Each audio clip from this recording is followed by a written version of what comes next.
Buonasera a tutti amici di Telenutria e benvenuti a questa puntata speciale dedicata al coronavirus. Come ben sapete, il nostro mitico governatore ci ha giustamente imposto delle limitazioni per evitare che questo virus si diffonda ulteriormente. Ma purtroppo c'è sempre qualche ebete che non capisce un'ostia. Ma vediamo com'è la situazione in giro per il Veneto grazie ai nostri inviati.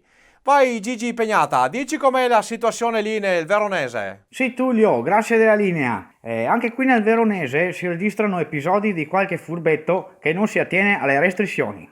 Infatti, un 46enne rinchiuso in appartamento con la moglie che pesa 126 kg era stato costretto a guardare tutte le puntate di Beautiful.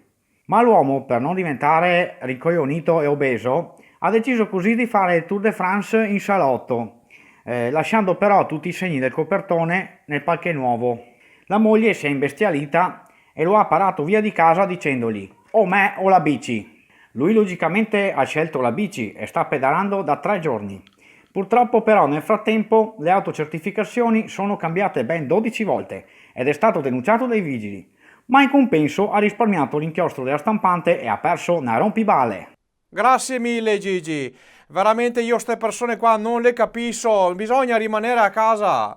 Vabbè, diamo ora la linea alla nostra bella Giorgia che ci dirà la situazione come procede nel Padovano. Buongiorno, qui l'inviata speciale di Telenutria, di seguito gli ultimi aggiornamenti. È stato fermato un uomo ubriaco in Prade a Vae, si difende dicendo non è colpa mia, ho sempre letto l'hashtag andrò a bere tutto.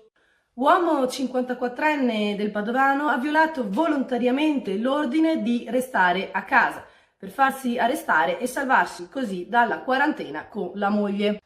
Si riscontra invece una generica esultanza da parte degli imbriaghi che finalmente sono denunciati per la violazione del decreto e non più per l'alcol test.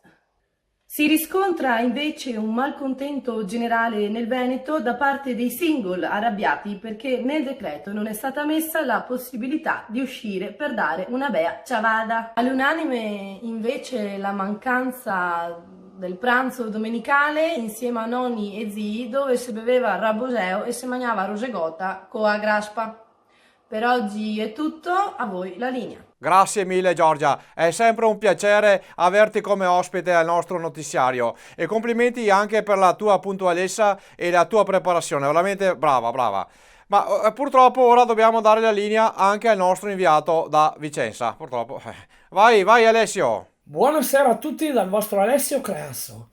Anche qui a Montecchio Maggiore non mancano certo gli episodi della gente che non capisse da restare sarà in casa. Infatti, proprio stamattina la polizia ha fermato un quarantenne che sfrecciava a bordo della Panda lungo la statale 11, all'altezza di Sovisso. Gli agenti hanno poi rilevato un tasso alcolico di 4,8 e lui però si è difeso dicendo che l'alcol uccide il virus. Successivamente si è scoperto che l'uomo era un trafficante di amuchina e lievito di birra. Gli è stata ritirata la patente e usata per impissare la stua. Con questo è tutto. Saluti! Grazie anche al nostro Alessio. Ecco, prima di salutarvi vi ricordo che anche oggi purtroppo il modello dell'autocertificazione è cambiato nuovamente. Regia, per piacere, manda... Ecco qua. Ragazzi, questo è il nuovo modello che da oggi dovete stamparlo e tenerlo in macchina se dovete uscire di casa, ma vi raccomando, restate a casa, altrimenti passeremo dallo slogan restate a casa a estate a casa. Sacramento. Ci vediamo alla prossima puntata di Telenutria.